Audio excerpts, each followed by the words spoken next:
like to begin by thanking every single health and care worker in my constituency of Coventry South. They have gone over and beyond to keep us safe and healthy, and I know that I speak on behalf of all of Coventry when I say thank you. They have faced this crisis with incredible strength, selflessness and determination. At its height, millions of people across the country went out every Thursday to clap for them. Now it's our responsibility to match this appreciation with meaningful action, with NHS staff and carers getting the real pay rise and recognition that they so richly deserve. But the simple truth is that NHS staff and carers have been failed for far too long. Since 2010, newly qualified nurses faced an 8% pay cut. Half of frontline carers are paid less than the minimum wage. And years of devastating cuts to the NHS and neglect of care work has left us all more vulnerable to a pandemic.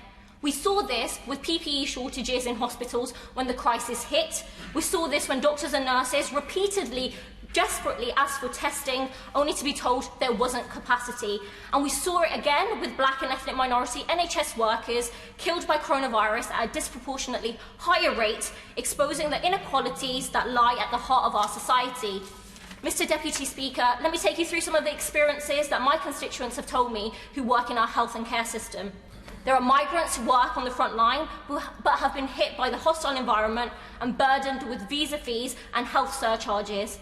There are NHS staff who, until recently, were forced to pay obscene parking charges at University Hospital Coventry, in some cases almost £500 a year, exploitatively set by private companies making profits on the back of our workers. There are the nurses robbed of NHS bursaries, leading to a 32% decrease in nursing applicants nationwide.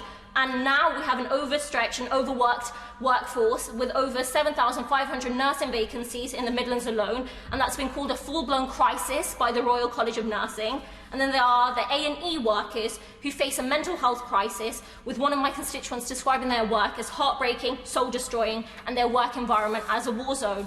These are just some of the wrongs done to the NHS and care workers in my constituency. So I urge the government, you clap for them through this crisis, now match that with action, give our carers, nurses, porters, cleaners a real pay rise, end poverty wages in the NHS and care work, ensure that they're all on good contracts with no more precarious work, give indefinite leave to remain to all migrant workers, and restore the NHS to a truly public service, free from privatisation, and run for the public good, not private profit. Thank you.